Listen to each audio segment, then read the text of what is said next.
திருக்கோவிலூரையும் அரகண்டநல்லூரையும் இணைக்கும் தரைப்பாலம் பழுது. புதிய மேம்பாலம் அமைக்கப்பட வேண்டும் என மக்கள் கோரிக்கை.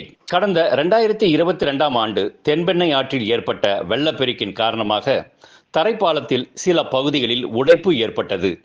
இதனால் வாகனங்கள் செல்ல முடியாத நிலை ஏற்பட்டது. பொதுமக்கள் திருக்கோவிலூர் மேம்பாலத்தை பயன்படுத்தினார்கள். இந்த தரைப்பாலம் ஒழுங்குமுறை விற்பனை கூடத்திற்கு செல்லும் விவசாயிகள், பள்ளி கல்லூரி மாணவ மாணவிகள், பாதசாரிகளுக்கு மிகுந்த பயனுள்ளதாக இருந்து வருகிறது. எனவே முதற்கட்டமாக இருசக்கர வாகனத்தில் செல்பவர்கள், பாதசாரிகள் செல்வதற்கு வசதியாக தற்காலிகமாக தரைப்பாலத்தை நெடுஞ்சாலைத்துறை அதிகாரிகள் தடுப்பு கட்டைகள் அமைத்து பொதுமக்கள் உபயோகத்திற்கு அனுமதித்தனர். ஆனால் தற்போது தடுப்புகள் அகற்றப்பட்டு கனரக வாகனங்கள் உள்ளிட்டவை பழுதடைந்த பாலத்தின் வழியாக செல்வதால் பாலம் பலம் இழந்து பல பகுதிகளில் மெகா சைஸ் பிளவுகளால் பாதிக்கப்பட்டுள்ளது. எந்நேரமும் விபத்துகள் ஏற்படலாம் என்கின்ற அபாய நிலையும் உள்ளது.